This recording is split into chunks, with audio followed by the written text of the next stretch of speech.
visit at length about the challenges that are facing Lake Jackson right now. I want to thank Speaker Bonin, Senator Huffman, Senator Larry Taylor, the County Judge Sebesta, Mayor Sipple, as well as the City Manager Modesto Mundo.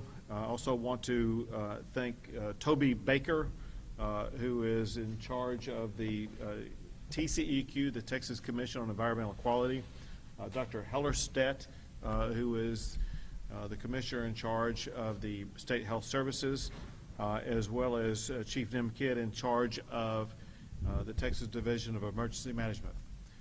Let me start out by saying this, and that is, it is with a tremendous sense of sadness that I'm here today. One of the hardest things that exists in life is for a parent to lose a child. And moments ago, I had the opportunity to visit with the parents of Josiah Mcintyre. And as a governor, as a human being, one of the things I wish I had the ability to do was to wave a magic wand and suddenly allow a lost child to reappear, to reunite with their parents. And there literally are no words that can describe the sadness that goes along with the loss of a child. And my ask of this community is that everyone will join in and saying a prayer to strengthen the family that has lost a child. I was shown some incredible pictures of the young boy who was so handsome, so athletic, so full of life, and it just rips your heart to know the loss of this life. The most I could do with his family was to assure them that his life is not lost in vain. This is a total tragedy for Josiah as well as his family. But we as leaders in the state of Texas must seize upon the strategy to make sure this never happens again. And that's why we are here today. We're here today because we want to get to the bottom of exactly what caused this problem. We want to get to the bottom of understanding the magnitude to which the problem exists in this community.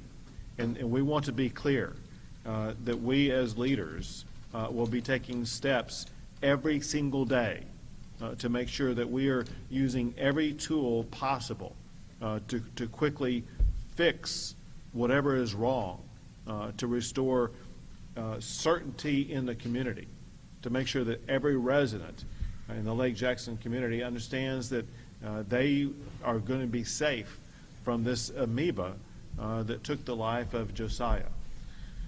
So our goal is, first, having met with these leaders, having identified all the information, the status of where we are today, to make sure that we know exactly where this happened, exactly how it happened, to make sure that it is fixed as quickly as possible, and to make sure that it never happens again.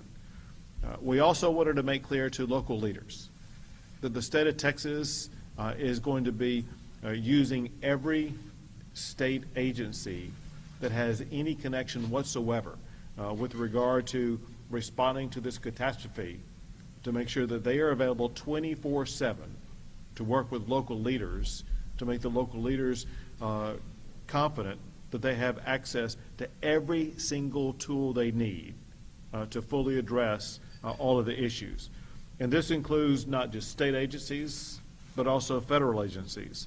So at a minimum, the agencies involved in this process include the Federal Environmental Protection Agency, the Federal CDC, the Federal FEMA, the State Department of State Health Services, the Texas Division of Emergency Management, and the Texas Commission on Environmental Quality.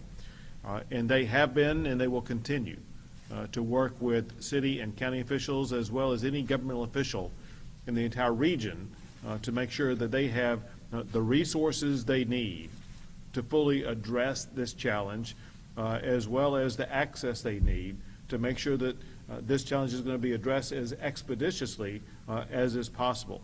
And that includes working with the local health department. One thing that is needed in the short run by the people who live in this area is access to water. I want to thank I've seen several names of several entities in the private sector who have stepped up to help out with providing water, and there may be more, so I'm not going to list the ones that have, because I may be missing the ones that have also done it that I don't know the name of.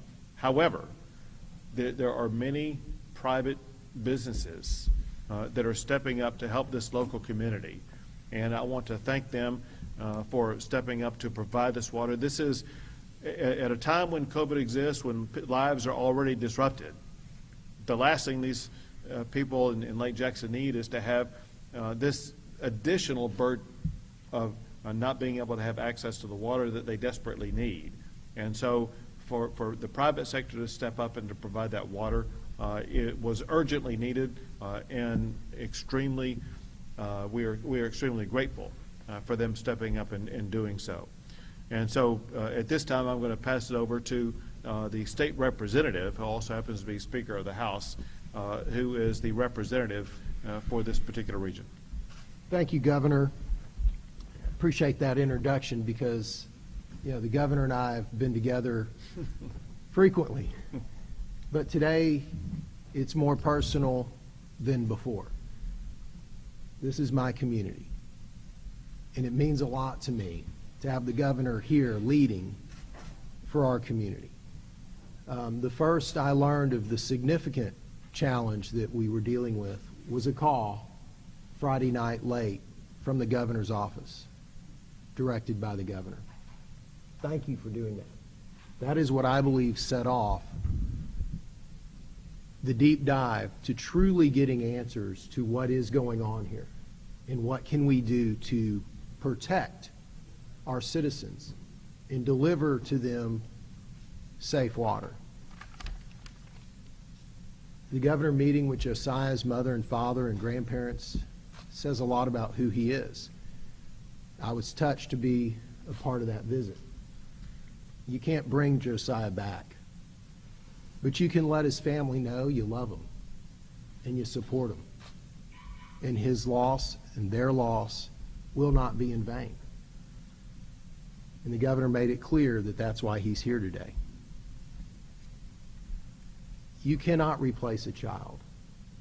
There's nothing more difficult that a family can go through. And I'm proud of our community wrapping their arms around Josiah's family. And we need to continue to do that. We're in a time when we want to talk about whose fault something is. But I will tell you, this is a rare occurrence. And those who are responsible are putting every bit of their energy and their heart into solving this problem. In a moment, you're going to hear from Modesto, the city manager of Lake Jackson. He's been city manager for all of about 3 weeks. I've known him a long time. He's a good man. And he's working day and night to restore the confidence in this water system. And I'd ask you to give this city the grace that you would give to Josiah and his family too, because we're in this together. And that's why the state leadership is here today. That's why these agencies are here and have been since the Governor's call to action Friday night late. We are in this together.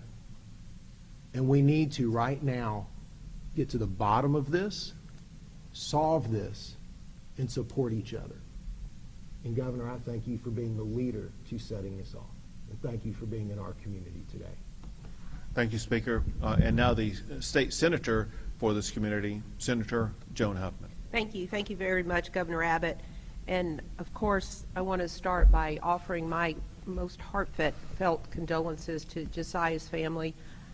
As a mom, I just can't think of anything worse in the world that they must be going through. So my heart is with them. And I want to thank Governor Abbott, because Friday night I got a call too. It was from the governor personally. He said, Senator, and it was late. It was like after 9 o'clock, 9:30 or so. He said, you represent Lake Jackson, right? I said, yes, sir. He said, well, I have some bad news. And he went on to explain to me what had happened. And from that time forward, clearly, he has devoted himself and garnered the vast resources of the state of Texas to start addressing this problem that's very personal to us down here in Lake Jackson. And I appreciate that. And you can tell he's got all the important people here, the heads of all the agencies, and we are all completely committed to finding out what happened that caused Josiah's death. But most important, to bring a feeling of community back to Lake Jackson, a feeling of safety, a feeling of understanding that life can go back to normal. I mean, we've all been through a lot these last few months, and life has been anything but normal. And to put this on top of this community is a very, very heavy burden. So we are here to try to lift that burden from this community. I'm certain that as we work through these issues that they will be resolved and Lake Jackson can go back to life as normal. Again, thank you, Governor Abbott, and for bringing together all these folks today to honor the community that I'm so proud to represent. Thank you, Senator. And now for the city leader that the speaker spoke about, someone who is taking a very hands-on approach to aggressively address these issues around the clock, and that is the city manager, Modesto Mundo. Governor, thank you. Dennis, thank you. Senator Huffman, thank you. The state has been exceptional in helping us during this crisis. We want to be as open and transparent with the agencies and with the public on finding out how this happened and solving the problem and correcting the problem.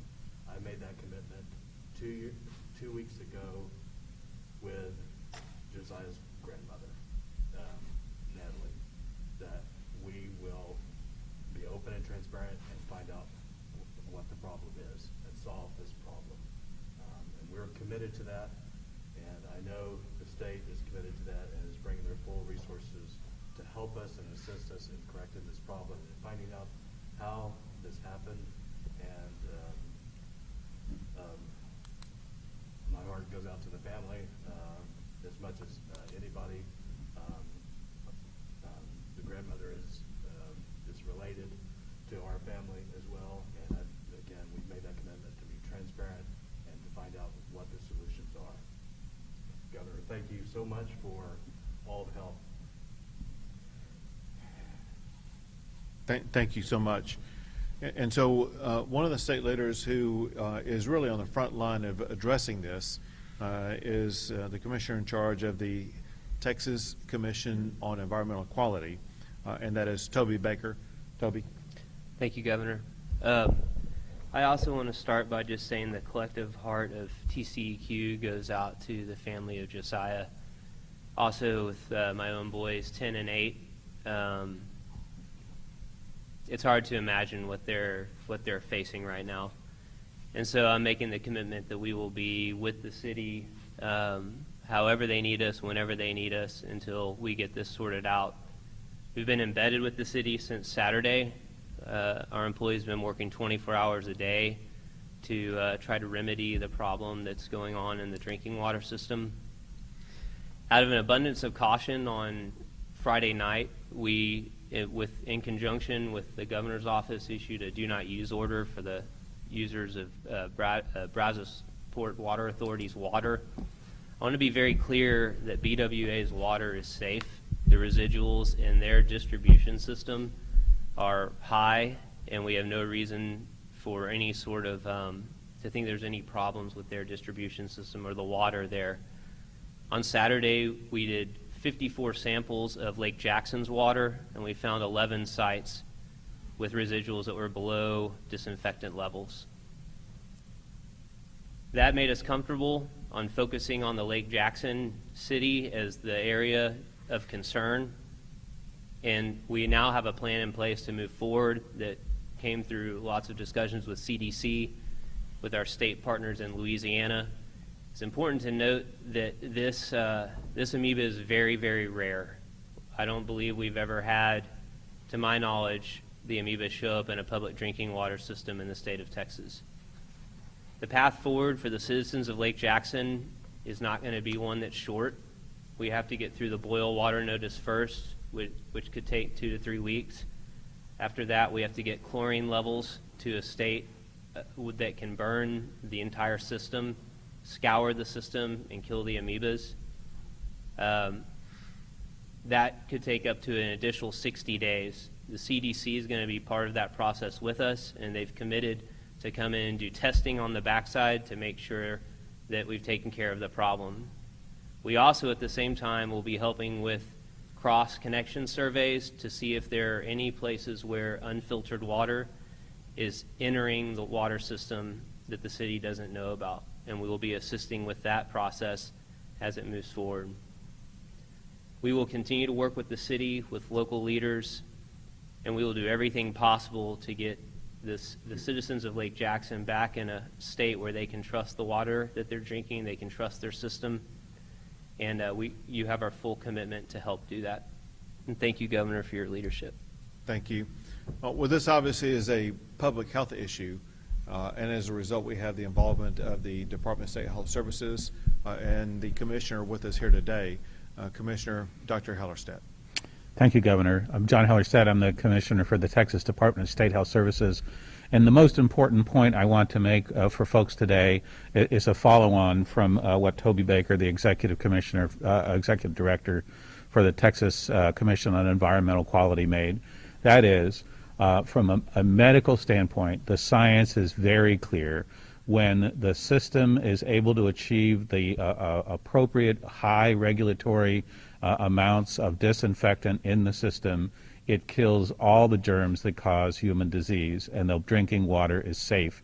And that is exactly the project that's being undertaken right now, is to look into that, to look at the water system here. Your city manager is committed to it. All of your leaders are committed to it, and they will be able to do it. And once they have achieved that and measured that achievement, the water will be safe. And we know it is safe already in the other parts of the Brazoria water system. This is a real tragedy. It is an extremely rare disease, and it is even even rarer to know of any source from a municipal water system that this would occur. It certainly hasn't happened in Texas in anyone's memory.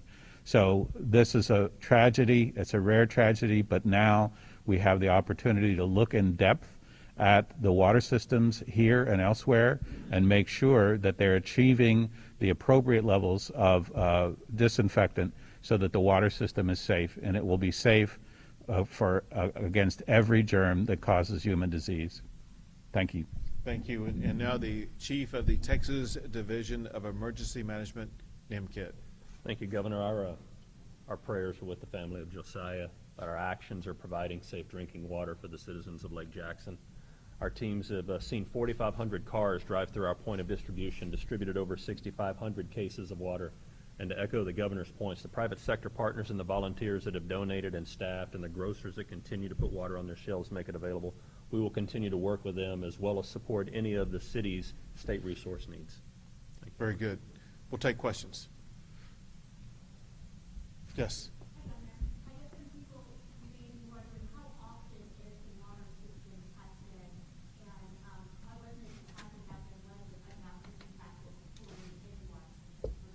Sure.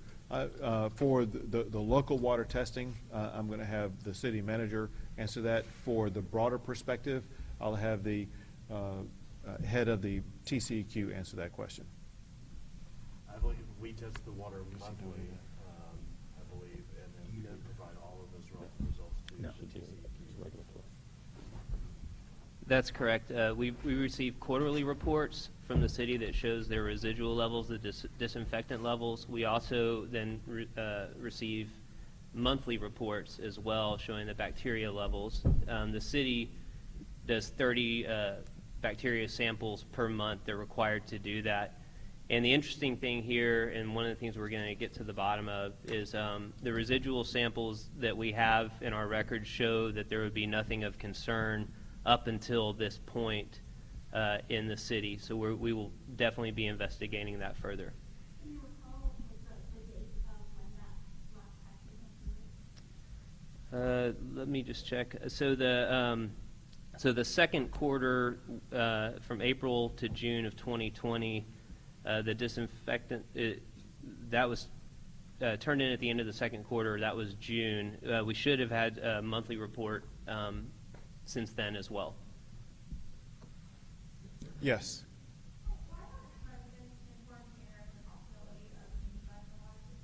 Sure. I will need to have either the mayor or the city manager answer that question for you. We found out on the 25th that there was a possibility that it could be in the system after we received a positive test. When we were notified by the county working with the CDC that there was a possibility of Josiah playing in our fountain, we shut it down immediately, but we had not had the ability to test. Our initial test that we received, we conducted it on the 10th, and on the 14th it came back negative.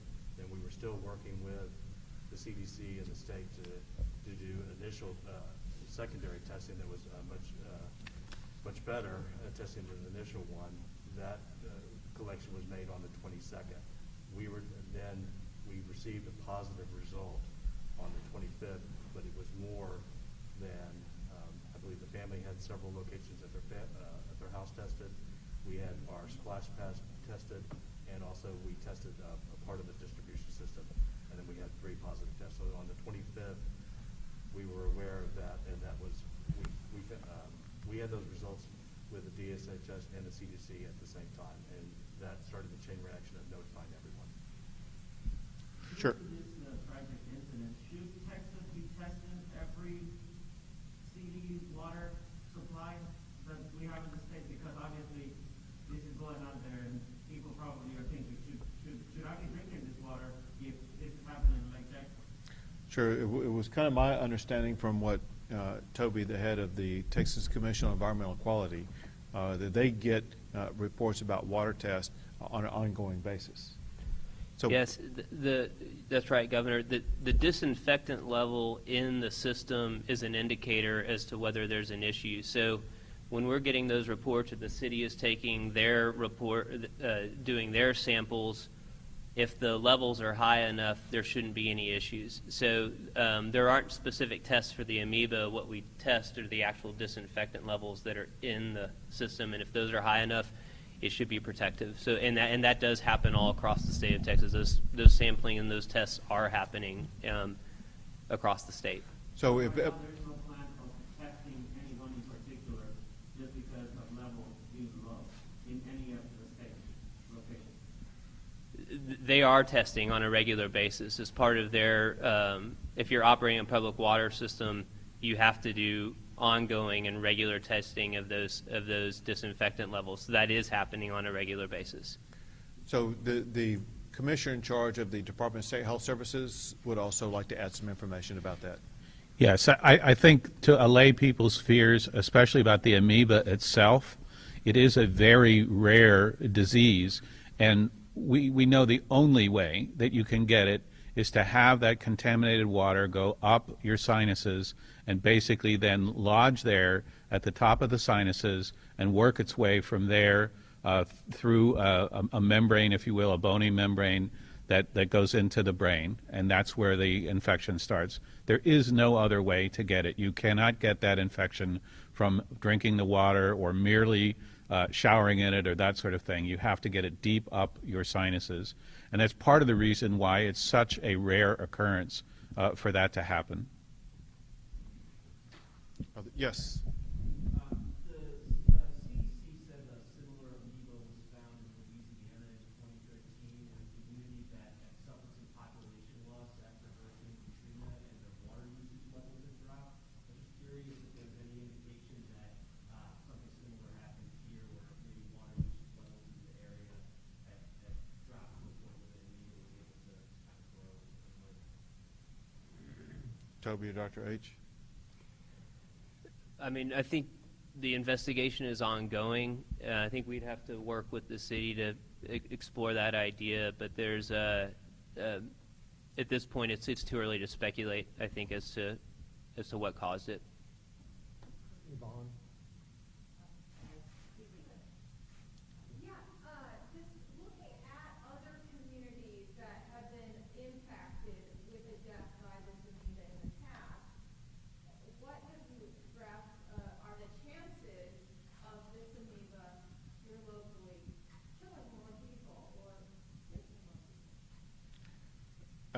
I'm going to let the experts add to this, but from what I've been able to gather from the meetings that we've had today, all information points to this being isolated. All information is that the treatments that are being provided immediately will allay any additional concerns. The immediate suspected cause of this was a splash pad that has now been shut down and non-operational. And so the concern about this being replicated is minimal. That's a layman's response based upon information I've been able to gather. A better response will come from people like Dr. Hellerstadt and maybe from Toby Baker. Governor, I would only add from a scientific standpoint that the risk is vanishingly small, which is the same thing as saying minimal. So you're absolutely right. You can never say zero, but really it's zero, because there's just not going to be a chance that the water is going to contain this amoeba in the public water system after they finish the kinds of remediation efforts that they put forward. So it's not going to be in the public water system. I would really want to point out, though, too, this amoeba is present in many, many places in the environment. If you went into pretty much any natural body of water in Texas, especially this time of the year, we're now starting to cool off, but in the warmer months of the year, you would be able to find and recover this amoeba.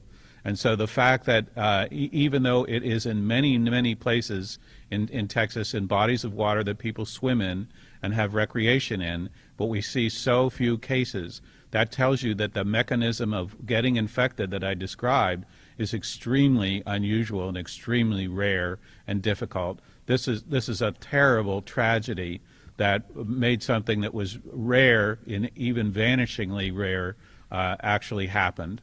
But the things that can take place going forward will make the city water system safe, and there will not be amoeba in it to a level that would cause anyone any harm.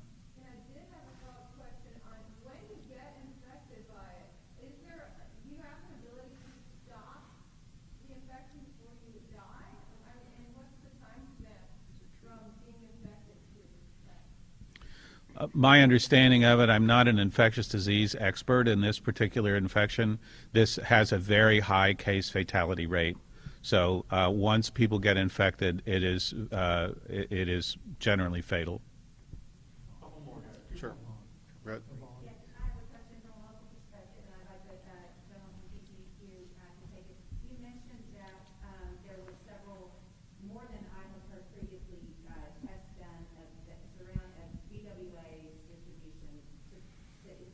Were those done in other cities, or have there only at this point been tests done in Lake Jackson? We did residual samples in BWA because they're the distribution line that gets those other ones.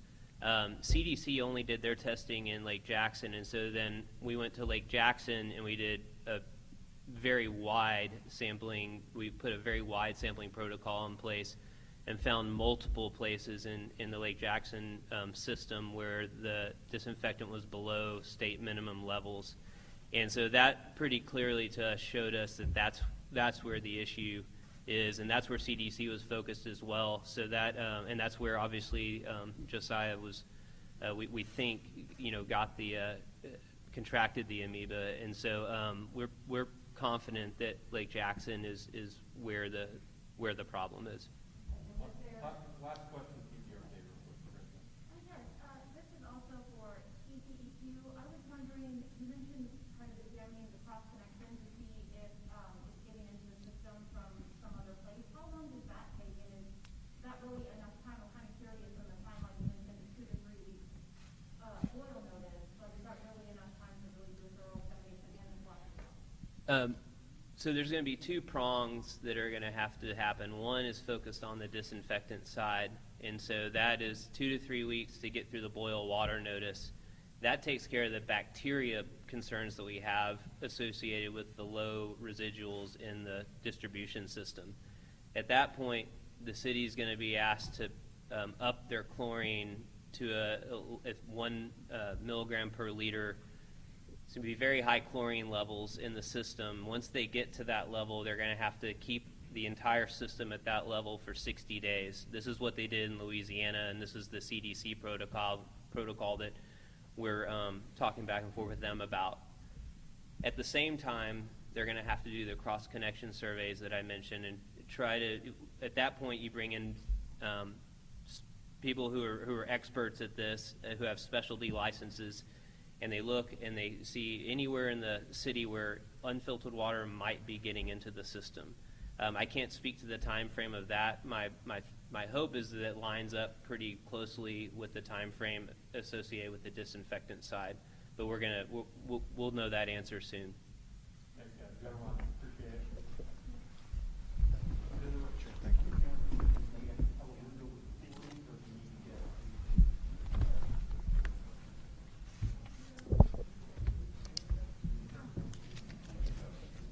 Thank you, guys.